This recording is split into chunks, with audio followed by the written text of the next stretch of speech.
साथ जमीन में धंस गया और कयामत तक वो धंसता रहेगा, क्योंकि कारून को माल की मोहब्बत में काफिर बनाया था। कारून पहले तौरात का बेहतरीन कारी था, जैसे कुरान का कारी होता है। तो तौरात मूसा अलैहिस्सलाम पे नाजिल हुई वो किताब, जनाबे ईसा अलैहिस्सलाम पे इंजील नाजिल हुई वो किताब, जबूर जनाबे दाऊद अलैहिस्सलाम पे, तो मूसा अलैहिस्सलाम पे जो किताब नाजिल हुई थी तौरात, उस किताब का बेहतरीन कारी था कारून। बहुत अच्छी किरात करता था। पहले ईमान लाया था, फिर किरात में करता था, लेकिन माल की मोहब्बत ने उसे काफिर बना दिया। जनाबे मूसा अलैहिस्सलाम पे इल्जाम लगाने पर मजबूर किया। ये माल की अच्छी चीज नहीं है, जिस माल के चक्कर में तुम पड़ रहा है, ये दुकान हो जाए, वो दुकान हो जाए, ये जमीन हो जाए, वो जमीन हो जाए, ये घर हो जाए, वो मॉल हो जाए, ये वो माल है जिसने फिरौन को काफिर बनाया। ये वो माल है जिसने कारून जो तौरात का कारी था उसे क़यामत तक जमीन में धंसा दिया। यही वो दौलत है जो अबू जहल को अपनी जिद पे अड़ा रहने पे मजबूर किया। यही वो दौलत और हुक्मरानी की चाहत है जिसने यजीद जैसे सहाबी के बेटे को अहले बैत का दुश्मन और कातिल बना दिया, जहन्नमी बना दिया। यह दौलत है, दौलत दुनिया है, जिसने बड़े बड़े लोगों को काफिर बनाया, उनके सजदे को लूट लिया, उनकी नमाजों को लूट लिया, सजदे की नसरतों को छीन लिया। इसलिए हुजूर ने कहा था, अब दुनिया जीफतुन व तुल्ला मुहाकिला, ये दुनिया मुर्दार है, उसका तलबगार कुत्ता है। यानी दुनिया मिस्र मरी हुई बकरी और उसको खाता है कुत्ता, जो अपनी जन्नत को दांव पे लगा के, नमाज छोड़ के, रोजा छोड़कर, कुरान पाक की तिलावत छोड़कर, हज को ताकीर करके, सच्चाई छोड़कर सिर्फ दुनिया की दौलत के पीछे पागल रहे, उसकी मिसाल कुत्ते की है जो मरी हुई बकरी पे रीझता है। मरा हुआ बैल आदमी नहीं खाता, कुत्ता खाता है। मरी हुई बकरी आदमी नहीं खाता, कुत्ता खाता है। मरा हुआ जानवर आदमी नहीं, कुत्ता खाता है। तो हदीस में दुनिया चीफा, यह दुनिया मुर्दार है, उसके तलबगार कुत्ते हैं। यानी जो दुनिया की मोहब्बत में ईमान लुटा दिया, दुनिया की मोहब्बत में नमाज छोड़ दिया, दुनिया की मोहब्बत में सच छोड़ के झूठ का आदी हो गया, दुनिया की मोहब्बत में सूद खाने लगा, दुनिया की मोहब्बत में शराब बेचने लगा, दुनिया की मोहब्बत में जुआ खेलने लगा, दुनिया की मोहब्बत में हज को मुआक्कर कर दिया, दुनिया की मोहब्बत में ज़कात नहीं निकालने लगा, उसकी मिसाल कुत्ते की है जो माल पे मुर्दार पे रीझ रहा है। और जो दुनिया में रह के माल भी कमाए हलाल तरीके से, नमाज के साथ माल कमाए, रोजे के साथ माल कमाए, हज के साथ माल कमाए, ज़कात के साथ माल कमाए, हलाल की तरीके के माल कमाए, उसके लिए दुनिया मुर्दार नहीं है। उसके लिए दुनिया क्या है? हुजूर कहते हैं अब दुनिया मज़राअतुल आखिरा, ये दुनिया आखिरत की खेती है। दुनिया में जो हलाल तरीके से रहेगा, दुनिया में वो जन्नत खरीदता नजर आएगा, माल से वो जन्नत को खरीद लेगा, आदम से वो जन्नत को खरीद लेगा। नारे तकबीर, नारे रिसालत, मसलक आला हज़रत फैज़ान हुजूर मुजाहिद मिल्लत और अहले सुन्नत। दुनिया मज़राअतुल आखिरा, this world is cultivating ground for hereafter. यह दुनिया आखिरत की खेती है, जो यहाँ जिस तरह की फसल लगाएगा वैसी ही फसल यहाँ काटेगा। यहाँ अगर कोई गेहूं बोता है, गेहूं नवंबर दिसंबर में, तो मार्च और अप्रैल में गेहूं की फसल काटेगा। यहाँ कोई बरसात के मौसम में धान रोपता है, तो फिर वो जबरदस्त धान वो काटता है नवंबर में, अक्टूबर में वो धान काटता है। यहाँ जो आम लगाता है तो 4 साल के बाद आम का फल खाता है। यहाँ जो अमरूद लगाता है वो अमरूद का फल खाता है। जो न आम लगाए न अमरूद, न वो धान रोपे न गेहूं, और बोले कि ऐसे ही मेरे घर में चल के गेहूं आ जाएगा और आम चल के आ जाएगा, नहीं होता है ऐसा। समंदर के किनारे बैठकर मर जाओगे तो भी पानी चढ़कर तेरे मुंह में नहीं आएगा, तुम्हें तो चुल्लू से पानी लेना पड़ेगा, मुंह में दाखिल करना पड़ेगा। उसी तरीके से ये तमन्ना करेगा कि नमाज नहीं पढ़े मगर अल्लाह जन्नत हमको दे देगा, रोजा नहीं रखे अल्लाह जन्नत दे देगा, हज भी नहीं करे अल्लाह जन्नत दे देगा, सच अख्तियार न करे अल्लाह जन्नत दे देगा। तो समंदर के किनारे बैठकर बगैर पानी की तमन्ना करने वाला, बगैर मेहनत और हाथ बढ़ाए पानी नहीं मिलता। उसी तरह सिर्फ जन्नत तमन्ना से नहीं मिलती है, जन्नत हासिल करने के लिए दुनिया से टकराना होगा, हराम से टकराना होगा, हराम को तर्क करना होगा, दुनियादारों का मुकाबला छोड़ना होगा, माल और मौत का मुकाबला छोड़ना होगा, सजदे का मुकाबला करना होगा, क्लास का मुकाबला करना होगा, रोजे का मुकाबला करना होगा, हज का मुकाबला करना होगा। वो 4 खत्म करता मैं 8 खत्म करूंगा, वो 1 लाख दुरूद पढ़ता मैं 2 लाख दुरूद पढ़ूंगा, वो 1000 कलमा पढ़ता मैं 10,000 कलमा पढ़ूंगा, वो रमजान में 4 खत्म कुरान करता मैं 10 खत्म कुरान करूंगा। तो तू मुकाबला करेगा तो जन्नत में तू सबसे आगे रहेगा। जो यहाँ आखिरत के काम का मुकाबला करेगा जन्नतुल फिरदौस में वो सबसे आगे रहेगा। नारे रिसालत, रंगे कादरी। सिर्फ काफिरों का मुकाबला करना है। मकान, दुकान, गाड़ी, झगड़ा, मौत, भूल गया कि कुरान पाक का सबसे बड़ा टॉपिक है आखिरत। कुरान पाक का सबसे बड़ा टॉपिक है आखिरत। सबसे ज्यादा अल्लाह के रसूल ने जो कुछ हदीस में कहा है उसमें सबसे ज्यादा चर्चा आखिरत का है, जन्नत का है, जहन्नम का है, पुलसरात का है। जो सारा चर्चा मेरे घर में होता ही नहीं। हुजूर ने कहा था कि मौत को डेली 30 बार जो याद करेगा तो अल्लाह तबारक व तआला उसे शहादत का मर्तबा अता फरमाएगा। 20 बार मौत को याद करने का मतलब यह हुआ कि उनके दिल से तमन्नाएं खत्म हो जाएंगी, उनके दिमाग में ढेर दिन दुनिया में रहने की तमन्ना खत्म हो जाएगी। वो जो दुनिया मकमाल दुकान के पीछे उनका दिल लगा हुआ है, सजदे में मजा नहीं मिलता, हालत सजदा में भी घर मकान दुकान ईंट और साजो सामान करता रहता है। ये सजदे की लज्जत उसको नहीं मिल पाएगी। दुनिया की जो तमन्ना दिल में रहेगी वह सजदे में भी उसको भूल नहीं पाएगा। इसलिए इन तमन्नाओं को छोड़ दे और इससे जब दिल अटका रहेगा माल से, दुकान से, खेत से, तो सजदे की लज्जत नहीं पाएगा। खाने काबा के पास बैठ करके भी तो दुनिया करेगा। लोग वहां जाते हैं गुनाहों की माफी के लिए और अक्सर लोग वहां जाते हैं मॉल, दुकान, गाड़ी, शक्ल की खरीदारी के लिए। अजमेरी मोहल्ला में 97 साल फकीर अपना वतन ईरान छोड़ के वहां आया, न जमीन खरीदी न बाग खरीदा, सारी जिंदगी अल्लाह को राजी करने के लिए रात भर सजदा करता रहा और दिन भर इस्लाम की तबलीग करता रहा। आज हिंदुस्तान के करोड़ों लोग उस फकीर के आस्थाने पे बेटा बेटी इलेक्शन में जीत की भीख मांगने जा रहे हैं। ये बताएं वो फकीर अपना वतन छोड़ दिया अल्लाह के लिए, उन्होंने रात की नींद कुर्बान कर दी अल्लाह के लिए, उन्होंने दिन का चैन कुर्बान किया अल्लाह के लिए, और उनके आस्थाने पे लोग भीख मांगने जाते हैं कि बेटा चाहिए, बेटी चाहिए, मकान चाहिए। लोगों ने जैसी की तैसी कर दी। खाने काबा में भी जाके खेत मकान है, अजमेरी मोहल्ला में भी खेत मकान है, रोज़े रसूल के पास जाके भी खेत मकान मांगता है। एक अजमेरी मोहल्ला की एक छोटी सी किरण है, वो धामनगर शरीफ में, वहां पैसे खरीद नमाज लेके यहाँ मुजाहिद बांट रहे हैं, यहाँ भी लोग घर मकान लेके जा रहा है, कोई नहीं जाता मुजाहिद। आप ट्रेन में जनरल डब्बे में भी आप सफर करने के बाद नमाज नहीं छोड़ते थे। हमें भी, मेरे लिए भी दुआ कर दीजिए ताकि मैं अपने घर में रह करके भी नमाज पढ़ूं।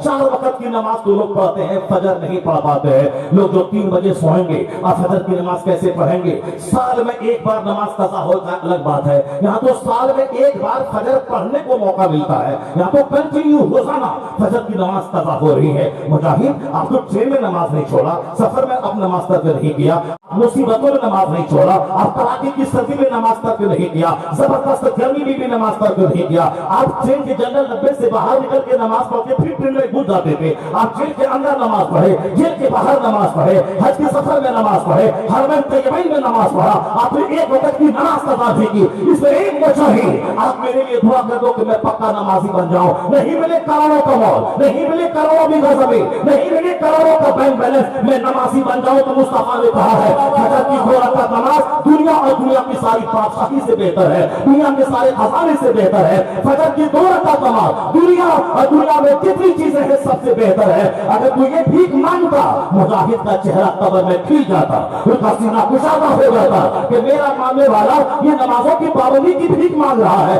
अजमेर में भी घर और जमीन मांगता है, इस मुजाहिद के पास भी आके जमीन और घर मांगता है। ये बता दे हज की सादत कहाँ मांगेगा, नमाज की तौफीक कहाँ मांगेगा, तिलावत के मजे कहाँ मांगेगा, जिक्र का मजा कहाँ मांगेगा, ज़िक्र कहाँ मांगेगा, ज़ुहद कहाँ मांगेगा, जन्नत कहाँ मांगेगा, जहन्नम से परहेज कहाँ मांगेगा। ये नापाक दिल को पाक कर, ये दिमाग से जमीन तमन्ना निकाल दे, आलिमों का चेहरा दे, कुरान पाक के फर्ज को दे। आने वाला माह रमजान आ रहा है, रमजान में सच्ची तौबा कर ले, तिलावत से दिल लगा ले, इबादत से दिल लगा दे, रात में तहज्जुद पढ़ ले और मौला अल्लाह से रही।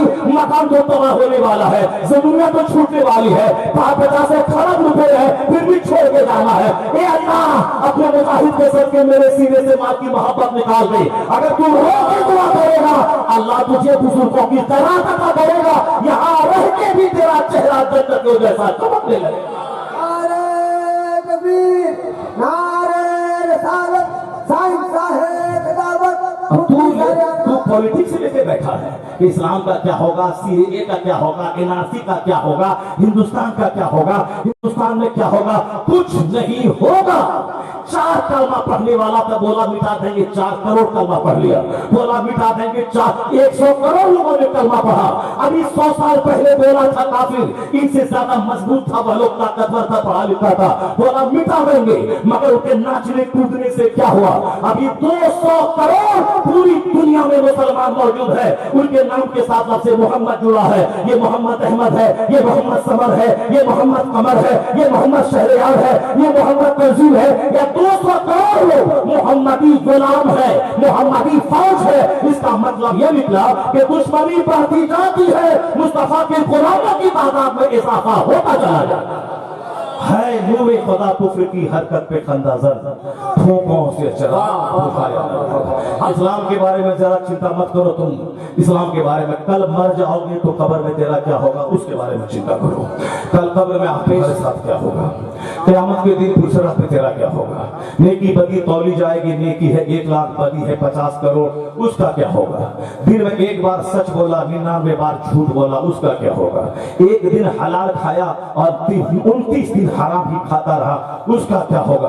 बदन में अंग अंग जो हराम से भरा है, जो झूठ से माल कमाए, जो साहब धोखा के माल कमाए, उसका क्या होगा। काफिरों को क्यों देखता है, उनका मकान क्यों देखता है, क्यों तरसता है, उनकी गाड़ी देख के क्यों तरसता है, उनकी बादशाहत देख के क्यों तरसता है। तेरे खुदा ने कुरान में क्या कहा, ज़ुय्यना लिल्लज़ीना कफ़रुल हयातुद दुनिया व यस्खरून मिनल लज़ीना आमनू वल्लज़ीना तक़ौ फ़ौक़हुम यौमल क़ियामा। अल्लाह कहता है कि दुनिया की जिंदगी अल्लाह ने काफिरों के लिए सजा दी है और ये कलमा पढ़ने वालों को देखकर हंसते हैं। अल्लाह कहता है अगर तुमने इनके मजाक की परवाह नहीं किया और अगर तुम तकवा के साथ दुनिया में रहे, तकवा वल्लज़ीना तक़ौ, अगर तुम मुत्तकी बन के रहे, गरीबी की आग में जले मगर गुनाह के करीब नहीं गया, तुम गरीब रहे मगर गुनहगार नहीं रहे, मुत्तकी बन के रहे, तो अल्लाह कहता है तू इन काफिरों पे गालिब आ जाएगा।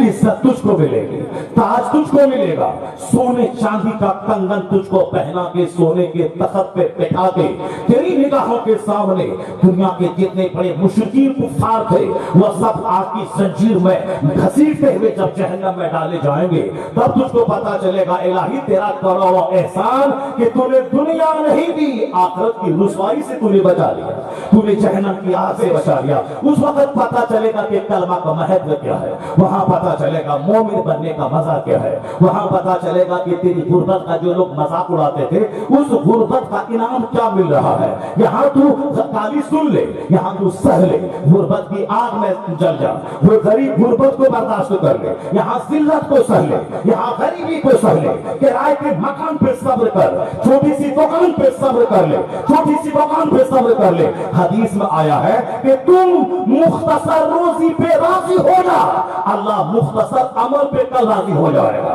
तू मुख्तसर सी रोजी पे राजी हो जा, अल्लाह मुख्तसर अमल पे राजी हो जाएगा। और तू थकता ही नहीं है, करोड़ों के बाद अरबों चाहिए, अरबों के बाद खरबों चाहिए, खरबों के बाद संखों चाहिए, संखों के बाद महासंखों चाहिए। मुस्तफा कहते हैं कभी पेट नहीं भरेगा तेरा, सोने का 2 जंगल भी तुझको मिल जाए, लौ कान फादियानी मिन माल, अगर आदम के बेटे को 2 माल से भरे हुए 2 जंगल भी मिल जाए, लबतगा सलासा व 30वें जंगल की तमन्ना करेगा। सिवाय कब्र की मिट्टी के तेरे पेट को कोई चीज भर नहीं पाएगी। जब कोई चीज भर नहीं पाएगी, एक चीज है सब्र जो तुझे आसूदा कर देगा, एक है करार जो तुझे आसूदा कर देगी। इसलिए सब्र को गले लगा। जब 2 जंगल सोने का लेने के बाद भी वहां आसूदगी नहीं आएगी, तीसरे जंगल की तमन्ना रहेगी, 5 बाल्टी पानी पीने के बाद भी जब प्यास बाकी रहेगी, वह प्यास अजाब है। वह प्यास के 5 बाल्टी पानी पिया फिर भी प्यास नहीं बुझी, वह अजाब है। और 1 गिलास पानी पीने के बाद आसूदगी हो गई, वह पानी रहमत है, वह पानी नेमत है। इसलिए मुसलमान, जब दुनिया की हवस की कोई इंतहा ही नहीं है, 50 दुकान के बाद 51 दुकान की तमन्ना है, 50 एकड़ जमीन के बाद 51 एकड़ जमीन की तमन्ना है, 50 खरब के बाद और महासंख्यों की तमन्ना है। तो जो ये 5 बाल्टी पानी पीने के बाद भी प्यास तेरी बुझ नहीं रही है, क्यों पानी के पीछे पागल है? तो पता चला कि सब्र बड़ी ताकत है, कनात बड़ी ताकत है। तो जिस हाल में अल्लाह रखा है तो उसमें सब्र कर ले, यही तेरे लिए खर्मों से बड़ा इनाम हो जाएगा, अरबों से बड़ा इनाम हो जाएगा। यहाँ सब्र कर मुसीबत पर, कल अल्लाह जन्नत में इनामात की बारिश कर देगा। हर मुसीबत को याद दिला दिला कर इनामात की बारिश करवा देगा। जिंदाबाद जिंदाबाद जिंदाबाद। वल्लज़ीना तक़ौ फ़ौक़हुम यौमल क़ियामा, जो दुनिया में अपने आप को गुनाहों से बचाता रहा, क़यामत के दिन यही मोमिन काफिरों पे गालिब आ जाएगा। हमारा सबसे बड़ा हथियार है आखिरत पे इनाम, आखिरत के इनाम पे विश्वास। और जब तक वो आखिरत की बात दिमाग में रहेगी, आप मुतमईन रहेंगे, आप सेटिस्फाइड रहेंगे। उलझनों में आप फांसी के फंदे पे नहीं लटकेंगे, आप जहर खा के नहीं मरेंगे। अगर आखिरत से हटे तो जहर खा के मर जाएंगे, फांसी के फंदे पे लटक जाएंगे। जिस तरह बड़े बड़े फिल्म के एक्टर फांसी के फंदे पे लटक रहे हैं, बड़े बड़े नेता फांसी के फंदे पे लटक रहे हैं। अमेरिका का 4 करोड़ कमाने वाला इंजीनियर वो अपने बाल बच्चों समेत कुएं में कूद कर जान दे, आए दिन अरबपति का बेटा जान दे रहा है। कोटा में मेडिकल की तैयारी करने वाला वो जब मायूस में रहता है कि अब हम इंजीनियर डॉक्टर नहीं बन पाएंगे, वो जहर खा के मर रहा है। नजर दुनिया पे रहेगी तो अंजाम जहर खा के दोनों जहान को बर्बाद करना होगा। प्लान है कि एक बुलेट खरीद ले, प्लान है कि एक फॉर्च्यूनर खरीद ले, प्लान है कि एक खूबसूरत सा घर जैसा पूरे धामनगर बना हो वो बना ले।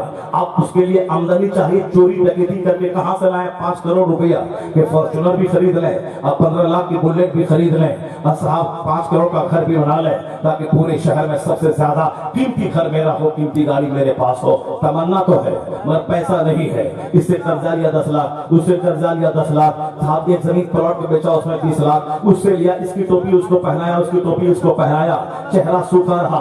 और जब देखा कि उलझन में घिर गए, कर्जा ज्यादा हो गया, अब साहब फॉर्च्यूनर और गाड़ी की तमन्ना अपनी जगह जहर खा के मर गए, और चला मर गया मरदूम, मकान अपनी जगह रह गया, फॉर्च्यूनर अपनी जगह रह गया। जो इस तरह से जाल फैलाएगा ख्वाहिशात का, अंजाम तबाही, अंजाम बर्बादी। और जो मुजाहिद की तरह सफेद लुंगी पहनेगा, जो सफेद टोपी पहनेगा, जो सफेद कपड़ा पहनेगा, अरबों की जायदाद पर बैठकर फकीरी इख्तियार करेगा, वो जहर नहीं खाएगा, बल्कि जन्नत में निगाहे तौबा के चेहरा उसका हरा रहेगा, दिल उसका आसूदा रहेगा, गरीबी में भी बादशाहत का मजा लेगा। गरीबी में भी मुजाहिदे मिल्लत का सिर्फ नारा नहीं लगाना है, मुजाहिदे मिल्लत जैसे जिया है वैसी जिंदगी की नकल करके उसकी जिंदगी से नूर हासिल करना है, उसकी जिंदगी से रोशनी हासिल करनी है। अब हुजूर ने क्या कहा, सरकार दो जहां की हदीस है, कद अफलहा मन Aslam, he became successful who accepted Islam. America का जो बाइडेन खसारे में है, इसराइल का नेतन्याहू खसारे में है, चाइना जापान का प्रधानमंत्री खसारे में है, मुकेश अंबानी टाटा बिरला जिंदल खरबों कमाने के बाद खसारे में है, और धामनगर का रेडी चलाने वाला 200 रुपए ईंट ढोके कमाने वाला ये कौन है? मुस्तफा कहते हैं वो कामयाब है, जिसके सीने में इस्लाम है वो कामयाब है, वो कामयाब है। ही बिकम सक्सेसफुल, वो कामयाब हुआ जो मोमिन हुआ। इसलिए अपने बाल बच्चों की घुट्टी में पिला दीजिए कि ईमान सबसे बड़ी दौलत है। चाहे सोने का जंगल मिले, चाहे सोने का घर मिले, चाहे 50 खरब की कार मिले, या दुनिया भर की बादशाहत मिले, इस्लाम के सामने किसी दौलत की कोई हैसियत नहीं है। तो मोमिन कभी नहीं रोएगा घर के लिए, मोमिन कभी नहीं रोएगा मकान के लिए। क्या तू चाहता है कि अल्लाह तुझको काफिर बना के सोने का घर दे दे? क्या तू चाहता है कि अल्लाह हिंदुस्तान का बादशाह बना के तेरे ईमान को छीन ले? क्या तू चाहता है कि अमेरिका के जो बाइडेन की तरह तू खरबपति बन जाए और तेरे ईमान को अल्लाह छीन ले और तुझे जहन्नम में ढकेल दे, ढकेल दे? तू नहीं चाहता है। जब नहीं चाहता है तो अल्लाह ने जो बाइडेन है तुझे मोमिन बनाया है, अल्लाह ने मुकेश ने तुझे मोमिन बनाया है, अल्लाह ने टाटा ने तुझे मोमिन बनाया है, अल्लाह ने अरबपति ने तुझे मोमिन बनाया है। तो मुस्कुराता रहा, 5 वक्त की नमाज के अलावा और रोजाना 2 रकात नफल अलग से पढ़। इलाही तेरा एहसान कि तूने काका नहीं बनाया, मुस्तफा का गुलाम बनाया। बेशक वाह। नारे तकबीर, नारे रिसालत, साइंस है किताबत। अगर तुमने रोजाना इस ईमान की कदर किया कि जो अल्लाह ने सबसे बड़ी दौलत दी है, तो अल्लाह यह दौलत को छीनेगा नहीं, इस दौलत को मुस्तकिल और महफूज कर देगा। सुभान अल्लाह। और जब यह दौलत महफूज रही और मरते वक्त जबान पे कलमा जारी हुआ, तो तुझसे बड़ा धनवान कोई नहीं है, तुझसे बड़ा खुशहाल कोई नहीं है। कद अफलहा मन अस्लमा, whoever accepts Islam attains success. जो इस्लाम लाया वो कामयाब हो गया, वह कामयाबी उसके कदम चूमेगी जो मोमिन हुआ। तो आप किराए के घर में भी बादशाह हैं, आप सड़क पे सोने के बाद भी बादशाह हैं, आप तंबू में रहने के बाद भी बादशाह हैं, नमक रोटी खाने के बाद भी आप बादशाह हैं, मोटा छोटा पहनने के बाद भी आप बादशाह हैं, टूटी चप्पल पहनने के बाद भी आप बादशाह हैं। कुछ नहीं है, सब कुछ अल्लाह ने आपको अता फरमा दिया। कद अफलहा मन अस्लमा, he became successful who accepted Islam। जो ईमान लाया, इस्लाम कबूल किया, वो सबसे बड़ा मालदार है, सबसे बड़ा धनवान है। अपने बच्चों की भुट्टी में इस्लाम पिला देंगे, वो कभी किसी लड़की के चक्कर में काफिर नहीं बनेगा, वो कभी नौकरी के चक्कर में काफिर नहीं बनेगा। अगर 2-4-10 काफिर उसको घेर लिया तो उसके सामने घुटने टेक के वो उसकी बात नहीं बोलेगा कि हाँ जिंदगी की भीख मांगता हो और तुम हमको जिंदगी बख्श दो, तुम जो बोलवाना चाहते हो हम बोल लेंगे, वो नहीं।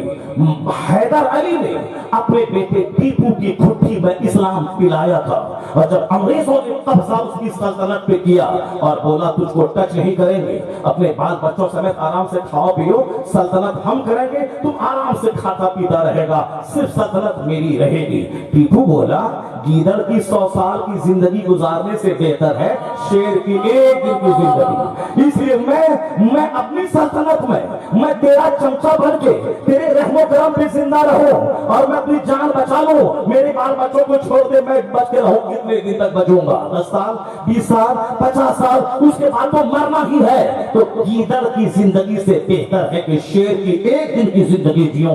टीपू ने तलवार उठाई, अंग्रेजों के खिलाफ बिगुल बजाया, 2-4-10-50-100 अंग्रेजों को जहन्नम पहुंचाया और आखिर में नमाज़े असर के वक्त में अपनी जान जाने आखिरी के हवाले कर दिया, शहादत का जाम पी लिया।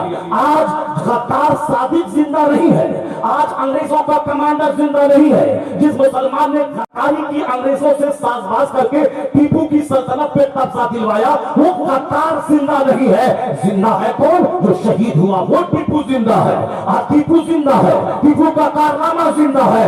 इसलिए ए मोमिन अपनी बहन बेटी को बता दे, अपने बच्चों को बता दे, और खुद अपनी बुद्धि में अपनी पिठी बात को पिला दे कि अगर ऐसा वक्त आ गया और काफिर बोलने लगा कि मेरी बात बोल तुझको बख्श देंगे, उस वक्त तू बोल अगर मैं तेरे कुफ्र बद भी दिया तो कितने दिन तक जिंदा होगा? 10 साल, 20 साल, 50 साल। तो कुफ्र कबूल करके 20 साल जिंदा रहना, एक गीदड़ की जिंदगी गुजारना, ये भला नहीं है। आज तू चाहता है मेरी गर्दन काट दे, तो मैं एक दिन की इस्लाम की जिंदगी कुफ्र की हजारों साल की जिंदगी से बेहतर समझता हो। अगर तेरी गर्दन कट गई तो तू शहीद हो गया, अगर बच गया तो गाजी बन के जिंदा रहा। अगर बच गया तो गाजी बन के रहा, अगर कट गई गर्दन 80 साल का सजदा वहां नहीं ले जाएगा, जहां 1 मिनट गर्दन कटी वहां पर हो जाएगा।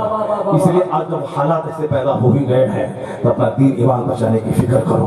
एक तरफ फिल्में हैं, मगरबी तहजीब है, दुनियानियत का माहौल है, औरतों का साहब गैर मर्दों के सामने मटक मटक के चलना, दुपट्टा हटाना, जींस टी शर्ट पहन के ज़िना की दावत देना, हर घर में ज़िना, हर समाज में ज़िना, शहर में ज़िना, देहात में ज़िना, हर जगहों पे ज़िना, ज़िना ही ज़िना आम हो गया। क्योंकि बदन में ख्वाहिशात की आग लगी है, सनीमा देख देख कर आंख बीमार हो गई है, सनीमा देख देख कर दिल बीमार हो गया है, लोगों का चेहरा देख देख के निगाहें कमजोर हो गई है। इसलिए औरतें भी ज़िना के लिए तैयार है। 1 मिनट की तन्हाई मिली, फौरन आबरू जल के रात हो जाती है। इधर 70 साल का बुढ़ा भी, इसको भी 1 मिनट का मौका मिलता है, इस बुढ़े के बदन में भी गर्मी पैदा होती है और ये भी ज़िना का जुर्म कर बैठता है। दुनिया में है ही क्या आज? दौलत भले ही बढ़ जाए, भले ही 4 लेन की सड़कें बन जाए, भले ही 120 मंजिला मकान बन जाए, दुनिया ज़िना से भर गई है। दुनिया शराब से भर गई है। शराब पीने से भूख नहीं मिटती है, पानी पीने से प्यास बुझती है,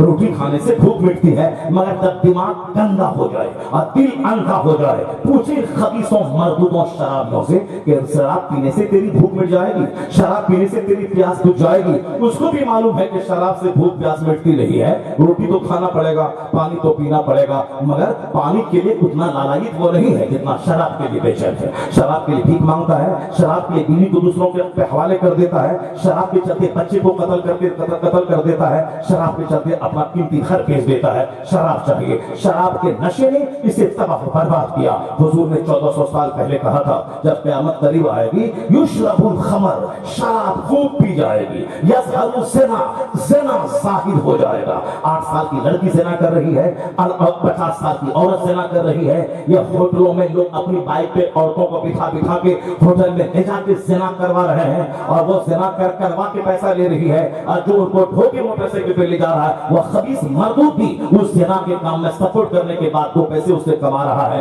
ताकि उसके घर बनाना है, एक कार खरीदनी है, उस ज़िना के पैसे से वह दुकान और घर बनाए। जहाज में उड़ने वाली एक एयर होस्टेस वो अपने हुस्न को दिखा के वह नए कस्टमर को ढूंढ कर वो अपने बंद कमरे में साहब अपनी इज्जत का सौदा करके पैसा कमा रही है। शानदार घर, 2 लाख का मोबाइल और कीमती लिबास, ये 1 लाख का पर्स कहां से आएगा? ये मेडिकल कॉलेज में पढ़ने का बहाना है, लड़कियां पढ़ रही हैं। मेडिकल कॉलेज एक है हमारे इलाके में, लोग कहते हैं कि यहाँ की लड़कियां यहाँ के होटल में अटेंड करती है। वहां से क्यों अटेंड करती है? अब पापा तो कहते हैं कि मेरी बेटी डॉक्टर बनने के लिए गई है, अब डॉक्टर बनने के लिए पापा का पैसा लिमिटेड आता है, 10,000 रुपए महीना आता है, और जो रिश्वत देने में जो 40 लाख 20 लाख लगा वो अलग, और हर महीने खर्चे के लिए 10,000 रुपए आते हैं। 10,000 तो ना काफी है, क्योंकि साहब को रोजाना ड्रेस बदलना है, रोजाना जूती बदलना है, रोजाना मेकअप करना है, ब्यूटी पार्लर हर 2 दिन के बाद जाना है। ये पैसे कहां से आएंगे? 10,000 तो सिर्फ चाउमीन और बर्गर और रसमलाई खाने में खत्म हो जाएंगे। ये मेकअप कहां से होगा? ये पर्स कैसे बदला जाएगा? ये रोजाना जींस कैसे बदला जाएगा? अब होटल अटेंड किया, 10,000 रुपए यहां से मिल गए, अपना आराम से शौक पूरा कर रही है। फिर 2-4 दिन के बाद दूसरा होटल अटेंड किया, क्लाइंट फिट है, होटलों में नाम लिखवा दिया है। पापा कहते हैं कि मेरी बेटी डॉक्टर बन रही है, और यहाँ बेटी क्या बनी है? तवाई बनी हुई है, यहाँ बेटी फाहिशा बनी हुई है। यही हाल दिल्ली के होटल का है, यही हाल भुवनेश्वर के होटल का है, यही हाल भद्रक के होटल का है, यही हाल कलकत्ता के होटल का है। एक लड़की थी भद्रक में जो खूब अपने हुस्न को बेच के पैसा कमाती थी और दूसरों के बिस्तर को गरमाती थी। उसका अंजाम तो बहुत जल्दी ऐसा हुआ, सर के सारे बाल झड़ गए, सर का सारा चमड़ा ढल गया। जिसके हमें ठहरता हूँ नूरा, वो कह रहा था हमारी पड़ोसी थी, वो सर के सारे चमड़े ढल गए, उनका रिश्तेदार उनके चेहरे को देख नहीं पाता था। उसी हालत में तड़प के वो मर गई। ये बता दे, ये 2-4 होटल में बिस्तर गरमाने का क्या रिजल्ट निकला? क्या फायदा हुआ? अगर अल्लाह ताला फौरी नहीं पकड़ता है, इसका ये मतलब नहीं कि अल्लाह ताला नहीं है। अल्लाह तो वो है जो बगैर खंबे के आसमान खड़ा किया है। अल्लाह तो वो है जो पानी की बूंद से इंसान पैदा करता है।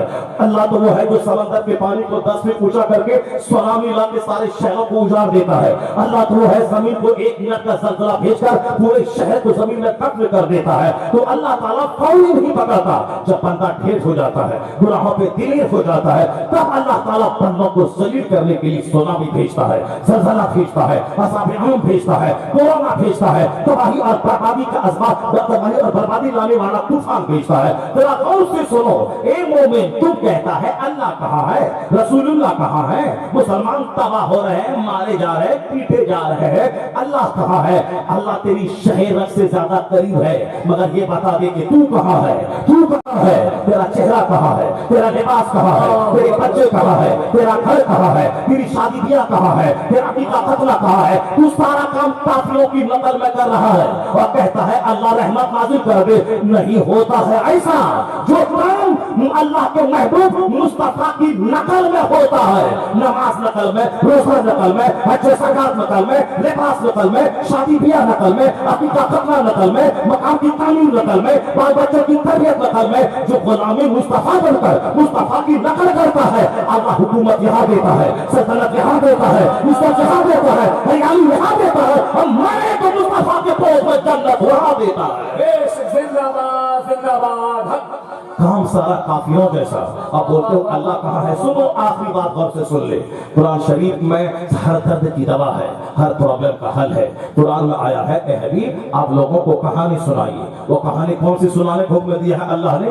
जनाब मूसा अलैहिस्सलाम 2,24,000 नबियों में उलुल अज़्म रसूल हैं 5, 313 रसूल, उसमें 5 बड़े रसूल। एक नाम मूसा अलैहिस्सलाम का 6 लाख फौज लेकर जनाब मूसा अलैहिस्सलाम चले कौम जब्बारीन से जिहाद करने के लिए। 6 लाख फौज, 6,000 नहीं, 600 नहीं, 6 लाख फौज। ये कब की बात है? आज से 3,000 साल पहले की बात है। 6 लाख फौज लेके चले कौन? जो नबी ही नहीं है, रसूल ही नहीं है, उलुल अज़्म रसूल है, साहिब अज़ीमत रसूल। कुरान शरीफ में सबसे ज्यादा चर्चा अंबियाए कराम में सरकार दो जहां पे तो पूरा कुरान ही नाजिल हुआ है, सरकार का चर्चा तो है ही, लेकिन दूसरे जितने भी अंबियाए कराम हैं उन सभाओं में सबसे ज्यादा चर्चा जनाब मूसा अलैहिस्सलाम का कुरान शरीफ में मौजूद है। सूरह बकरा में वहीं से चर्चा शुरू हो जाता है। आप पूरे कुरान में जहां भी पढ़ें सबसे ज्यादा मूसा अलैहिस्सलाम से रिलेटेड कहानियां बयान की गई है। जिस सूरत को आप टच करें सब में जनाब मूसा अलैहिस्सलाम की कहानियां आपको मिलेंगी। सबसे ज्यादा उनकी कहानी है। 6 लाख फौज लेकर जनाब मूसा अलैहिस्सलाम चले, किससे जिहाद करने के लिए? कौम जब्बारीन से जिहाद करने के लिए। वह जबरदस्त कौम थी, 6 लाख फौज को लेकर चले उनसे जिहाद करने के लिए। चूंकि बहुत ताकतवर हैं और बड़े बड़े शरीर किस्म के ये लोग हैं, और वो लोग रहते कहां थे? बैतुल मुकद्दस के पास रहते थे। वहां गए जनाब मूसा अलैहिस्सलाम जिहाद करने के लिए उससे। वही बैतुल मुकद्दस जहां आज यहूदी आज मुसलमानों को परेशान कर रहा है। और वो बोला था, घमंड में था कि हम 2-4 दिन में खजा तबाह कर देंगे। 4 महीने हो गए, अल्लाह ने यहूदियों का गुरूर तोड़ दिया। मुट्ठी भर नौजवानों ने उनका जीना हराम करके बता दिया कि एटम बम से जहां काम नहीं चलता है वहां सदाए तकबीर से काम चल जाता है। इन नौजवानों ने बता दिया है कि तू 4 दिन में तबाह करने का सपना देखा था, 4 महीने हो गए और अभी घिघिया के डील करने के लिए अपने लोगों को लगा दिया है ताकि जंग बंदी हो जाए। तो अब वो घिघिया रहा है, बोलता है कि हाँ हाँ अब मेरा दज्जाल आएगा, मेरा मसीहा आएगा। तो तुम्हारा दज्जाल आएगा तो दज्जाल को कत्ल करने मेरा भी ईसा आने वाला है। अब वो वक्त आ गया है, मेरा ईसा आने वाला है और हर यहूदी को खदेड़ के भगाएगा। यहूदी को भागने की जगह नहीं मिलेगी, या तो कलमा पढ़ेगा या मुजाहिद के हाथों कत्ल किया जाएगा। वह दरख्त में भी छुपेगा तो दरख्त बोलेगा यहाँ यहूदी छुपा है, या तो कत्ल किया जाएगा या फिर कलमा पढ़ के मोहम्मदी बन जाएगा। एक मजहब इस्लाम रहेगा और एक मसलक अहले सुन्नत व जमात रहेगा। पूरी दुनिया में इस्लाम ही इस्लाम रहेगा। ला यबका अला ज़हरिल अर्द बैतु मदरिया वाला फब्र इल्ला अदखलहुल्लाहु कलिमतल इस्लाम। मिशकात की हदीस में आया है, रूए जमीन पर कोई कच्चा पक्का घर नहीं बचेगा मगर वहां अल्लाह इस्लाम का कलमा दाखिल फरमा देगा। पहले ही हम लोग नहीं रहेंगे, मर जाएंगे, मगर वो दिन आके रहेगा, पूरी दुनिया के हर घर में इस्लाम पहुंच के रहेगा। जनाब मूसा अलैहिस्सलाम जिहाद करने के लिए गए। अब 6 लाख फौज आपके साथ में है, नबी की कमांडिंग है, 6 लाख फौज है, सारी जंग जीती जाएगी। कौन जंग रहेगी? जिस जो जंग में फतह हासिल ना हो। लेकिन सुनना जरूर, अल्लाह रब्बुल इज्जत फतह देने वाला है, अल्लाह ही शिकस्त देने वाला है। अल्लाह ताला मुसलमानों को दुनिया में आजमाइशों में डालता है, वरना अल्लाह ताला चाहे तो सब काम अल्लाह ताला कर देगा। तो फिर हम लोग किस काम के लिए हैं? अगर अल्लाह ताला ही काफिरों को मार देगा, जो मस्जिद पे चढ़ेगा अल्लाह ताला उसको जमीन में धंसा देगा, फिर हम लोग तो क्या करेंगे? सिर्फ खाएंगे पिएंगे, निकाह करेंगे, शादी ब्याह करेंगे, 4 औरतों को लेकर के रहेंगे, 50 बच्चा पैदा करेंगे, शराब पिएंगे, मस्ती करेंगे। ये तो अल्लाह हमें आजमाइशों में रखा है। कभी गरीबी, कभी बीमारी, कभी परेशानी, कभी काफिर को हमारी गर्दन पे मुसल्लत कर देता है, तब हम दौड़ के मस्जिद जाते हैं, या अल्लाह मुझे माफ कर दे, या अल्लाह मुझे माफ कर दे। और जिहाद का जज्बा, हाथ में तलवार लेके जिहाद करने जाते हैं। अगर ये सारा काम अल्लाह फरिश्तों से कर ले, वही वो फरिश्ते ही काफिरों को मार दे, सब काम कर ले, और हम सिर्फ खाएं पिए अपने घर में रहें, तब तो हम जानवर से बदतर हो जाते। सिर्फ खाते पीते, शराब पीते, मौज मस्ती करते। वो तो अल्लाह का एहसान है कि बीमारी से हमको डराता है, अल्लाह का एहसान है कि मैं जिल्लत से डराता है, अल्लाह का एहसान है कि मौसम नाखुशगवार बना के डराता है, अल्लाह का एहसान है कि मालदारों की मालदारी छीन के उसे गरीब बना के डराता है, और गरीबों के हाथ में इख्तियार देके उसे बादशाह बना के डराता है। तो बादशाहत छीनता है और कभी बादशाहत गरीबों को देता है। तो बंदा के चाहने से सब कुछ नहीं होता है, अगर सब चाहने से हो जाता तो दुनिया तो और जुल्म और अत्याचार तुगयान से भर गई होती। वो तो अल्लाह है जो गुरूर तोड़ने के लिए बीमारी देता है, और जो बोलता था मार देंगे, काट देंगे, फला जमीन जमीन फाड़ देंगे, आसमान को ढा देंगे। जब वेंटिलेशन पे जाता है, जब बोलने की सलाहियत खत्म हो जाती है, वो सिर्फ आंख से देखता है दूसरों को। दूसरे लोग मजाक उड़ाते हैं, बोलता था फाड़ देंगे, बोलता था काट देंगे, क्या हुआ? बोलता था काट देंगे, मार देंगे, ये कर देंगे, वो कर देंगे, यहाँ डाल देंगे। कोरोना का कीड़ा आ गया और उसके बाद फिर ये सब के सब दुम दबा के भाग गए। आप साहब कोरोना का कीड़ा आ गया, अब मास्क पहनना है, सोशल डिस्टेंसिंग करना है, बोला था फाड़ देंगे, काट देंगे। एक छोटा सा कीड़ा घमंड को चूर चूर करके रख दिया। गुरूर उठा दिया चाइना का, गुरूर उठा दिया अमेरिका का, गुरूर तोड़ दिया जो लोग मारने और काटने की बात करते थे। इसलिए एक कौम मुस्लिम अल्लाह है, अल्लाह ही सब कुछ देने वाला है, वही शिकस्त देने वाला है, वही फतह देने वाला है। जब तुम हाथ अल्लाह वाला बन जाओगे और दुश्मन तुझको मारना चाहेगा और तू कमजोर रहेगा, तो जिस तरह मच्छर मक्खी से अल्लाह ने नमरूद का गुरूर तोड़ा था, उसी तरह एक मच्छर से काफिरों का गुरूर अल्लाह तोड़ के रख देगा। शर्त है कि तू नमाजी बन जा, शर्त है कि तू सच्चा बन जा, शर्त है कि तेरी आंख महफूज रह जाए, तू ज़िना से तौबा कर ले, शराब से तौबा कर ले, तमाम बुरे कामों से तौबा कर ले, फिर देख अल्लाह रहमतें कैसे नाजिल करता है। और अगर तुमने गुनाह किया तो अल्लाह नहीं देखेगा कि तू मुसलमान है, कलमा पढ़ता है, अल्लाह तुझे जलील करेगा। चूंकि काफिरों के लिए तो जहन्नम ही है, मगर तुझको तो अल्लाह को जन्नत देना है। और जब जन्नत देना है, मगर इस बुराई की सजा इसी दुनिया में तुझको देनी है, इसीलिए इस दुनिया में सजा देगा ताकि खूब पीटो और खूब घिसो और पाक सुथरा होके जब मरो तो फिर जन्नत अल्लाह तुझको दे देगा। इसीलिए अल्लाह मुसलमानों को फौरी तौर पर गुनाहों की पकड़ करके उसके दाग को धोना चाहता है। जरा गौर से सुनो मेरी बात। जनाबी मूसा अलैहिस्सलाम 6 लाख फौज लेके गए, आज जिस कौम से जिहाद करने गए वो पूरा चर्चा एक चैप्टर में है। फक़सुसिल क़सस लअल्लहुम यतफ़क्करून वतलु अलैहि नबअल्लज़ी आतैनाहु आयातिना फनसलख़ मिनहा फ़कान मिनल गावीन वलौ शिअना लरफ़अनाहु। अल्लाह कहता है कि उसी कौम में एक शख्स था जिसको अल्लाह ने अच्छा इल्म दिया था, उसको इसमें आज़म का इल्म था। वह जो दुआ मांगता था दुआ उसकी कबूल हो जाती थी और वो बहुत बड़ा मर्तबा उसका था। अल्लाह कहता है वलो शीना लरफ़अनाहु, अगर हम चाहते तो उसको बहुत बुलंद कर देते, वलाकिन्नहु अख़लदा इलल अर्द, मगर वह जमीन पकड़ के रह गया। हम उसको बुलंदी देने वाले थे मगर वह लालच में घिर गया, शहवत का गुलाम हो गया, माल दौलत का गुलाम हो गया, जमीन पकड़ लिया। हम तो उसे आसमान तक पहुंचाना चाहते थे मगर वह जमीन पकड़ लिया। जो मकान दुकान गाड़ी छकड़ा 10 लाख 20 लाख के चक्कर में पड़ गया, अल्लाह कहता है हम तो इसे जन्नत देने वाले थे, ये 2-4 पैसे के चक्कर में तबाह हो गया, या 2-4 पैसे के चक्कर में बर्बाद हो गया। हम तो इसे जन्नत सोने चांदी का महल देने वाले हैं और ये 2-4 पैसे के चक्कर में बर्बाद हो गया। यही कहानी उसमें है। बलम बिन बाउरा एक शख्स था जिसकी दरसगाह में 12,000 लोग दवात और कलम लेके उनकी गुफ्तगू नोट करने के लिए बैठते थे। इतना बड़ा मुअल्लिम था वो, इसमें आज़म उसको मालूम था, जो दुआ करता था दुआ कबूल होती थी। जब मूसा अलैहिस्सलाम की फौज ने हमला किया, हमला करना चाहा और फौज करीब आने लगी तो उस कौम के लोग आ गए बलम के पास और कहा कि तू मुझसे वो दावत है, तू मूसा अलैहिस्सलाम के खिलाफ दुआ कर ताकि हमारी कौम हारे नहीं, उसकी कौम हार जाए, वरना वे लोग हमारे शहर पे हमला करेंगे, हमारे शहर को लूट लेंगे, हमारे शहर पे कब्जा कर लेंगे। कहा नहीं, वो अल्लाह के नबी हैं, मैं उसके खिलाफ नहीं दुआ कर सकता है। जरा गौर से सुनना मेरी बात, अब फिर तुम्हारे हर 100 सवाल का जवाब इसमें मौजूद है। जरा जोर से बोलो सुभान अल्लाह, हाथ रख के बोलो ला इलाहा इल्लल्लाह। और गौर से सुनो इसको, अपने बाप भाई को सुनाओ और अपनी बहनों को सुनाओ और चौक चौराहे पे पान की दुकान पे अपने सारे भाई को सुनाओ गौर से। तुम बोलता है ना कि अल्लाह कहाँ है, रसूलुल्लाह कहाँ है, मुसलमान जलील क्या हो गया, पढ़ा लिखा मौलवी बोलता है गौसे आजम कहाँ है, बगदाद लूट गया, गौसे आजम कहाँ है। तेरे 1000 सवाल का जवाब इसमें मौजूद है। फिर आके मत बोलना कि हमको समझाया नहीं गया। तू बोलता है ना कि आज हम मुसलमान हैं, नबी के गुलाम हैं, हम कलमा पढ़ने वाले हैं, हम नमाजी हैं और हम परेशान क्यों हैं। तुम्हारी इस सवाल का जवाब इसमें मौजूद है और जवाब तो वहां भी मौजूद है।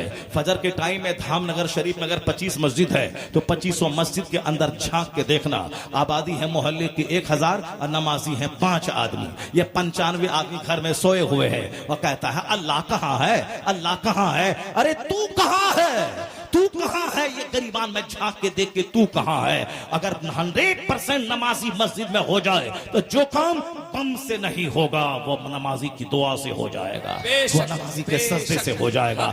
जो हाल तेरे धामनगर की मस्जिद का है वही हाल पूरे हिंदुस्तान का है, और वही हाल पूरी दुनिया का है, तो वही हाल पूरी दुनिया का है। तो अपने अंदर गरीबान में झांक के देख और सारी दुनिया के मुसलमानों के हालात का जायजा ले ले। बलम का बोला नहीं नहीं, वो अल्लाह के नबी है, उसके खिलाफ हम दुआ नहीं करेंगे। लोगों ने नजराना देना शुरू किया, तोहफा तहफ दिया, इतना तोहफा दिया ये बेचारा तोहफे के लालच में पढ़ करके उन कौम की ख्वाहिश पूरी करने के लिए, बद्दुआ करने के लिए पहाड़ पे चढ़ गया। जो इसमें आजम इसको मालूम था, जो मुस्तजाबो दावत था, 12,000 स्टूडेंट्स जिसकी महफिल में दावत कलम लेके जिसकी बात को लिख लिख ले बैठते थे। इतना बड़ा मर्तबा अल्लाह कहता वलो शीना लरफअना हो, अगर हम चाहते उसको बुलंद कर देते, जो इल्म हमने उसको दिया था, मगर ये दुनिया के चक्कर में पड़ के बर्बाद हो गया। तोहफा तहफ लोगों ने दिया, तोहफा तहफ नजराने के चक्कर में दब गया और ये खड़ा होकर दो बद्दुआ करने लगा। जब ये बद्दुआ करने लगा तो जबान उसकी लटक गई कुत्ते की तरह, सीने पे जबान लटक के आ गई। कुरान क्या कहता है कि इन ततरुकहु यलहस इन तहमिल अलैहि यलहस और ततरुकहु अलैहि यलहस। कुरान कहता है इसकी मसलहु का मसलिल कल्ब, इसकी मिसाल कुत्ते की के कुत्ते को पर बोझ डालो तो भी जबान निकालता है, अब बोझ नहीं डालो तो भी जबान निकालता है। यानी कुत्ते की तरह ये लालची हो गया। माल दौलत के शौक में मूसा अलैहिस्सलाम के खिलाफ बद्दुआ करने के लिए ये पहाड़ पे चढ़ के बद्दुआ करना शुरू किया, और जब ये बद्दुआ करने लगा तो जबान लटक के यहां तक आ गई। अल्लाह कहता है कुत्ते की तरह जबान लटक गई उसकी, बोझ डालो तो भी जबान लटकाए, और कुत्ते को छोड़ दो तो भी जबान लटकाता है। पत्थर मारो तो भी कुत्ता हड्डी समझ के पलटता है, पत्थर भी मारो तो भी समझता है कि हड्डी है। जो दुनिया का हरीस, जो दुनिया का लालची है, वो पैसे के पीछे पागल रहता है, इतना पागल रहता है कि हलाल से मिले या हराम से मिले नहीं देखता, अंधा होकर सिर्फ वो माल चाहता है। अल्लाह उसे जलील कर देता। मिसाल उसकी कुत्ते जैसी के, पत्थर फेंको तो भी वो पैसा हड्डी समझ करके वो पलटता है और जबान लटकाता है। मसलहु का मसलिल कल्ब, जबान लटक गई, उसी तरह सारी जिंदगी लटकी रही, वो बेजलील और रुस्वा हो गया। अब वो क्या बोला, ए मेरी कौम मैं तो बर्बाद हो गया, मेरी दुनिया भी गई, मेरी आखिरत भी गई, मैं तो बर्बाद हो ही गया तुम्हारे चक्कर में, ये देखो मेरा क्या हाल हो गया। अब उन्होंने कहा अलबत्ता मेरी एक बात मान ले, एक मेरा मशवरा है, मशवरा ये है तो अगर तू चाहता है कि मूसा अलैहिस्सलाम की कौम तुझ पर गालिब नहीं आए, वो तू शिकस्त खा जाए, तो एक बात मेरी याद रख लेना, वो शिकस्त खा जाएंगे। ये बता इतना हाल बुरा हो गया है, जबान लटक गई है, दुनिया आखिरत तबाह हो गई है। अपनी कौम की मोहब्बत में वो एक गलत मशवरा उसको दे रहा है अपनी कौम के लोगों को। जरा गौर करना, अंसारी जोलाहा नदाफ शेख पठान के चक्कर में जो पढ़ के तुम लोग मस्जिद में एक और मस्जिद से बाहर जंग कर रहे हो, और फिर छोटी छोटी बात में जो जंग कर रहे हो, ये सारे काफिर तुझको मिटाने के लिए एक हो गए हैं। यहूदी नसरानी एक हो गए हैं, हिंदुस्तान का राजपूत ब्राह्मण और दलित और शूद्र मुसहर ये सब बोलता हम एक हो गए हैं। ये तुमको मिटाने के लिए ये सारे एक हो गए, यहूदी नसरानी एक हो गए, और तुम हो कि शेख और जोलाहा की जंग लेके बैठे हो। उसको बेटी नहीं देंगे, उसे बेटा नहीं लेंगे, उसके कब्रिस्तान में नहीं जाएंगे, उसको मस्जिद में आने नहीं देंगे, उसको जलसे में आने नहीं देंगे। ये क्या तमाशा लेके बैठा है? दुनिया तुझे मिटाने पे तुली है और तू छोटी छोटी बात में जंग करने पे तुला है। जब वो तुझे मिटाने के लिए एक हो गया है तो तू भी इस्लाम बचाने के लिए एक हो जा, इस्लाम बचाने के लिए एक हो जा। छोड़ दे नदाफ और जोलाहे की जंग, छोड़ दे शेख और पठान की जंग, और छोड़ दे कब्रिस्तान में और कब्रिस्तान और मदरसा और मस्जिद की जंग। अल्लाह के नाम पे एक हो जा, मुस्तफा के नाम पे एक हो जा, गौस के नाम पे एक हो जा, गरीब नवाज के नाम पे एक हो जा, आला हजरत के नाम पे एक हो जा, मुजाहिदे मिल्लत के नाम पे एक हो जा। जब तू भी बोलता मैं मुजाहिद को मानता हूं और तू भी बोलता मैं मुजाहिद को मानता हूं, फिर लड़ाई कहां की है, फिर झगड़ा कहां का है, फिर फोन कहां का है, फिर मना करना कहां का है, फिर अपने आलिमों को मना करना कहां का है? जब तू बोलता है कि मैं भी मुजाहिद का मानने वाला हूं, मानने वाला है या धोखा देने वाला है? जब मानने वाला है तो छोटी छोटी बात में कौम को क्यों लड़ाता है, कौम को क्यों बर्बाद करता है? काफिर तुझे काटने के लिए एक हो गया है और तू आपस में कट क्यों रहा है? छोड़ दे सारी बातें, एक एक हो जा, मुजाहिद के नाम पे एक हो जा, आला हजरत के नाम पे एक हो जा। जब तू एक हो जाएगा तो फिर तू बोलेगा तू एक हुआ है मिटाने के लिए, अब हम एक हुए हैं इस्लाम बचाने के लिए। तेरा इत्तेहाद उसका गुरूर तोड़ देगा, तेरा इत्तेहाद उसका गुरूर तोड़ देगा। छोटी छोटी बात को छोड़ दे, मुजाहिद मिल्लत के नाम पे एक हो जा, एक हो जा। हमारी कोई हैसियत नहीं है, मौलाना की हमारी कोई हैसियत नहीं है, मुजाहिद मिल्लत के नाम पे तो एक हो जा, आला हजरत के नाम पे तो एक हो जा, गौसे आजम के नाम पे एक हो जा। छोटी छोटी बात छोड़ दे, हटा दे। न किसी मामा की बात कर, न किसी भांजा की बात कर, न किसी मौलवी की बात कर, न किसी किराएदार की बात कर। मुजाहिद के नाम पे एक हो जा, आला हजरत के नाम पे एक हो जा, गरीब नवाज के नाम पे एक हो जा। जब एक हो जाएगा कुफ्र थर्राएगा, शिर्क मिट जाएगा। नारे तकबीर, नारे रिसालत, उलमा अहले सुन्नत। वाह सुभान अल्लाह, सुभान। सुनो गौर से, सुनो गौर से मेरी बात जो मैं कह रहा हूं। उसने क्या मशवरा दिया?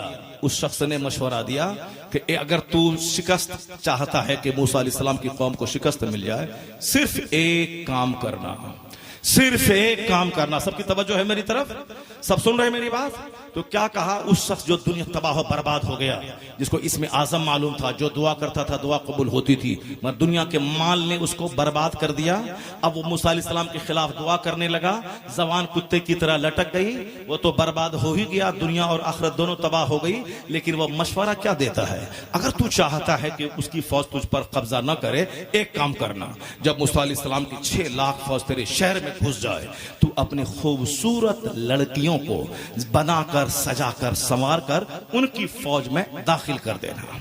एक बंदा भी अगर जिना कर लिया तो उसकी फौज हार जाएगी। एक बंदा भी अगर जिना कर लिया उसकी फौज हार जाएगी। ये ट्रिक काम आ गया। उसने मशवरा दिया, उसकी कौम ने अपनी खूबसूरत बेटियों को सजा सवार कर मेकअप करवा के मूसा अलैहिस्सलाम की फौज में दाखिल कर दिया, दाखिल कर दिया। तो जब हाकिम मूसा अलैहिस्सलाम के बहुत सारे लोग उनके मानने वाले निगाहों को नीची किए हुए थे, उस पर नजर नहीं दौड़ाते थे। लेकिन एक रईस था मालदार, वही तुम मालदार बनना चाहता है ना, कि मालदार दौलतमंद बन जाए। मालदार को माल की तमन्ना होती है, औरत की भी तमन्ना होती है। इसलिए जितने नौकरानी से ज़िनाकारी हो रही है, अक्सर मालदारों का ही हाथ होता है। नौकरानी से ज़िना, काम करने वाली से ज़िना, पोछा करने वाली से ज़िना, खेत में काम करने वाली से ज़िना। बोलता है अल्लाह कहाँ है? चोर दरवाजे से 70 साल का बुढ़ा, वो घिनौना काम करता है। अगर लोगों के सामने बाज़ाहिर हो जाए तो दाढ़ी और जुब्बे का सारा भरम टूट जाएगा। सामने मेकअप करके चिकना बनना चाहता है, और बंद कमरे का हाल अल्लाह को मालूम होता है। जरा गौर से सुन ले, कहता अल्लाह कहाँ है, रसूलुल्लाह कहाँ है, जरा देख लेना। एक रईस ने खूबसूरत लड़की को देखा, उसे गोद में उठाया, मूसा अलैहिस्सलाम के पास पहुंच गया और कहा कि हुजूर ये मेरे लिए हलाल है या हराम है? मूसा अलैहिस्सलाम ने कहा ए बदबख्ती से हटा दे, अपनी जुदा कर, ये हराम है, ये हराम है, अपने से अलग कर। मगर शहवत का, ख्वाहिश का भूत सवार जब हो जाता है, मौलाना मौलवी की तकरीर असर नहीं करती है। बड़ा हक समझाने आए हैं, बड़े बड़े मौलाना आए चले गए, ये हक बताने आए हैं, ये हमको नमाज पढ़वाने आए हैं। हाँ, तुम जाओ जहन्नम में जाओ, हराम चाटो, ज़िना करो, शराब पियो, नमाज छोड़ो और जहन्नम में चले जाओ। तुम जाओ, जब तुम जहन्नम में जाने के लिए ही पैदा हुआ है तो तुझको तकरीर अच्छी कहां लगेगी? तू तो तकरीर समझाने वाले को बोझ समझेगा ही। इसीलिए जिसको अमल नहीं करना होता है वह मौलाना के खिलाफ कुछ न कुछ इल्जाम लगाता है। इसकी पगड़ी टेढ़ी है, इसकी नाक टेढ़ी है, इसका तौलिया अच्छा नहीं है, इसका पैर चौड़ा है, इसका मुंह ऐसा है, वह फला जगह ऐसा था, वह हलवा खा रहा था, वह चौक चौराहे पे पान खा रहा था, वह गुटखा खा के पिरकी फेंक रहा था। अरे गुटखा खा रहा था, हलवा खा रहा था, पान खा रहा था, ये हराम तो नहीं है ना? मगर शराब पीना तो हराम है, ज़िना करना तो हराम है। और तू शराब पी रहा है, तू ज़िना कर रहा है, तू नमाज छोड़ रहा है और आलिम के खिलाफ बोलता है। वो हलवा खा रहा था चौक पे घूम घूम के, अगर घूम घूम के हलवा खा रहा था तो हराम कर रहा था क्या वो? लेकिन चूंकि शैतान उसको बताता है कि तू जो कर रहा है और ये तुमको समझा रहा है, तुझको अमल नहीं करना है तो उनका ये ऐब दिखा देता है शैतान। अब उसको ये हाईलाइट करता है। जब ये खुद बुरा है तो दूसरे को क्या समझाएगा, जब ये खुद पान खाता है दूसरे को क्या समझाएगा, जब ये खुद खैनी खाता है दूसरे को क्या समझाएगा। शैतान बहुत चालाक है, इसीलिए न समाज के जमींदारों की ग़ीबत चाय की दुकान पे होती है, न पत्नीदार की ग़ीबत चाय की दुकान पे होती है। ग़ीबत किसकी होती है? मौलाना की होती है, इमाम साहब की होती है, मुअज्जिन साहब की होती है। जो सारा शहर सोया है और जो मौलाना 5 वक्त नमाज मस्जिद में सफ़े अव्वल में पढ़ता है, जो मुअज्जिन 5 बार अजान देता है, कम से इतना ही तो समझ लेता ये मुझसे अच्छा है, ये अजान देता है, 5 टाइम नमाज पढ़ता है, हम 1000 कुछ करें मगर ये हमसे बेहतर है। ये शैतान कभी दिल में यह बात आने नहीं देता है। और जिस दिन ये बात आ गई ये मुझसे बेहतर है, तब वो उनकी बात पर अमल भी करेगा, उसकी नकल भी करेगा। तो शैतान कब चाहता है कि तू जन्नत चला जाए, इसीलिए समझाने वाले के खिलाफ दिमाग में बात डाल देता है ताकि ये अपने दिल को समझा दे ये खुद गलत है तो ये हमको क्या समझाएगा, ताकि शराब पीता रहे, ज़िना करता रहे। यही हाल शुरू से अब तक तमाम शरीरों का रहा है कि समझाने वाले ही में कोई न कोई ऐब निकाल के उसी को ट्यूमरलाइज कर दिया ताकि कोई समझाने वाला नहीं रहे। सुनो गौर से, वो मालदार किस दिमाग पे शहवत का भूत सवार था।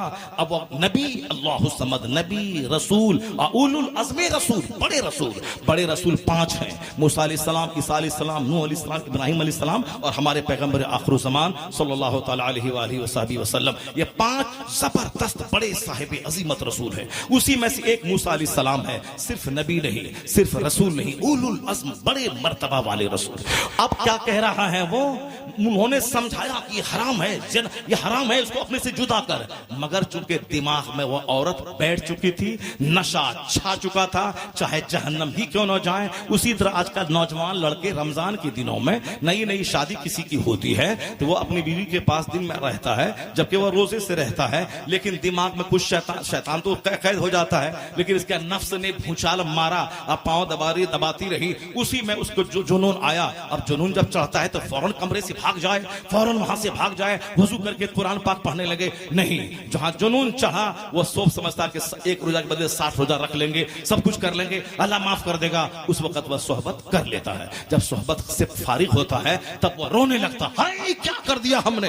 अब वह दौड़ के मौलाना के पास आता, हुजूर हमसे जुल्म हो गया, हुजूर हमसे खता हो गई। अरे क्या हुआ रे, क्या हुआ रे? कहा हुजूर क्या करें, पांव दबा रही थी। नहीं जी, मन माना, हमने ऐसा कर लिया। अब क्या होगा हुजूर, क्या होगा हुजूर? अब 1 रोजा के बदले में 60 रोजा कंटिन्यू रखना पड़ेगा। 60 रोजा कंटिन्यू। अगर 30 रख लिया, 1 छोड़ दिया, फिर अलग स्टार्टिंग करो, फिर स्टार्टिंग करो, 60 रोजा रखना पड़ेगा। तो अगर मन में आ रहा था फौरन वहां से भाग जाता, वजू कर लेता, मस्जिद चला जाता। नहीं, जब जुनून चढ़ता है तो कुछ समझ में नहीं आता है। शैतान समझा देता है ये हराम थोड़ी है, बीवी है ना, चलो रोजा टूटेगा 30 रोजा रख लेना, अभी तो चलो जो काम है वो काम कर लिया जाए। नफ्स पे कंट्रोल, लैसा शदीदु बिसुरा इन्नमा शदीदुल लज़ी यमलिकु नफ्सहु इंदल गज़ब। अल्लाह के रसूल कहते हैं पहलवान वो नहीं है जो सामने वाले को पछाड़ दे, बल्कि पहलवान वो है जो गुस्से के वक्त में कंट्रोल रखे।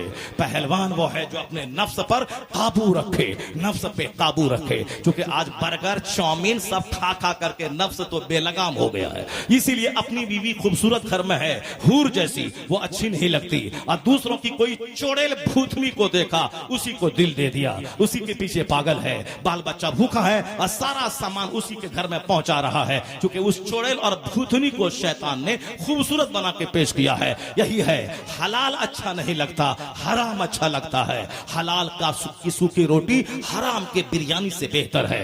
अपनी बीवी वह तू समझ ले, अब तय कर ले, अपनी बीवी वो खूबसूरती में दुनिया की सारी औरतों से ज्यादा खूबसूरत है।